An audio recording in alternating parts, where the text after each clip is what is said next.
Fantasy-wise, Kenneth Gainwell has now outperformed his backfield teammate Jaylen Warren in 4 of the last 5 games. In terms of fantasy points scored. In some cases, it hasn't even been close. Gainwell's been a must-start in 4 of those games. Warren has been a must-start maybe in one of those games. In the others, he hasn't scored more than, I think, 12.8 points, which is kind of a must start depending on your desperation, but it's not the kind of must start that inspires people to feel confident about starting a guy again who isn't even the primary ball carrier every week. I mean, if you're going to get a guy getting 12.8 points, if it's Josh Jacobs, you trust that eventually it'll start to add up and, it'll turn into 16, 18 points some weeks more than that, and it all evens out. With Warren, you don't get that luxury. And the Steelers signed him to an extension right before the start of the season, 2 years. So they've got him for 2 more years. The dead cap is somewhat prohibitive given the fact that it's only 2 years. And it's not that Warren's playing badly. It's just that Gainwell arguably has outplayed him. Gainwell's on a cheap 1-year prove-it deal after 4 underutilized seasons in Philadelphia. Warren is... This was the first year where he was supposed to be the guy if Kaleb Johnson wasn't ready. I mean, if you all recall, it was Kaleb Johnson who had the best ADP of the group because the expectation was eventually the high-priced rookie would ease into the starting role, or at least the 1A role. I mean, re-signing Warren made sense only in the sense of if Kaleb Johnson wasn't ready, then they had Warren. But Gainwell was never factored in as a real threat to be the number one. That wasn't assumed by, if you assumed it, message me. Congratulations on getting that right. But it was supposed to be a battle between Warren and Johnson. And instead, Johnson clearly is not ready to be a contributor at the NFL level. And Warren's getting outplayed. So it leaves managers now in a situation where if you're in the fantasy playoffs, still, if you've won this past week and you're heading into week 16, you've got to decide if you have Jaylen Warren, is it even worth the risk? If he's not getting as many receptions as Gainwell, and he's not doesn't have a better odds to score, then what are you doing?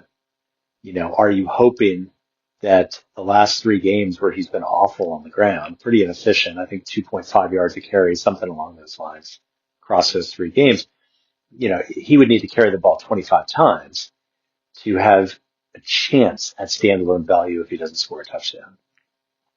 And then the question becomes next year. Now you're looking at if you're Dynasty or even if you're doing redraft and you're looking ahead to next draft, what an odd situation where Pittsburgh, depending on how they do this year, might decide that Gainwell is a necessary contract. It's necessary to sign him to another contract. That getting rid of him, that losing him, would be too costly, given what he's contributed to this offense so far. That sets up a really tough situation for fantasy managers at redraft next year, deciding between the unknown of Kaleb Johnson and the all too well known of Jaylen Warren, where we kind of know who he is. He's a top, 20 to 25 running back when things are going well. That's about what he is. And when they're not, he's not startable. And then Gainwell, the question is he the next Cordell Patterson, where he has this second life? I mean, Patterson did it. I guess he was 28, 29 years old when he finally broke through. After all those years waiting for him I think he was a former first-round pick. Gainwell is a fourth-round pick, I think, and only had to wait 5 seasons into his 5th season to break through. But maybe this was a fluke, or maybe Gainwell will have a long-term role in Pittsburgh as a 1A or 1B. We don't know. That makes things very difficult for fantasy managers and dynasty managers. It makes things arguably more difficult because the investments you make really are for the longer term if you're carrying these guys for several years. And right now in Dynasty, Caleb Johnson is not the most valuable running back in that backfield because we don't know yet when Caleb Johnson will be ready. There's a long history of second round running back draft picks who flop at the NFL level. I'm thinking just off the top of my head, I'm thinking of Bishop Sankey. I think he was maybe a Heisman Trophy winner. I got to look that up. And second round pick, maybe 14 years ago, so give or take. And he was supposed to be a great running back, taken in the second round.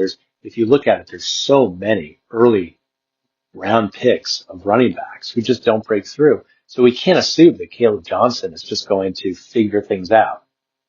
He's got 2 years probably to figure things out before he becomes a reclamation project. And Jaylen Warren, like I said, cap ceiling. Right now, Gainwell seems like the most valuable dynasty running back in Pittsburgh, which is bizarre to think about, but he is only 26. So if he is in line to re-up with Pittsburgh in this run-friendly offense and this relatively conservative offense that favors a running back like him who can catch 4 or 5 passes for 50 yards, then, he is the guy who you of the three who you need to hold on to for the next few years. As strange as that sounds, it looks like he's earned that, at least for now. This is BJ Riddell, Fantasy Football for Winners. Follow me on the blog. Email me anytime. We'll see you tomorrow.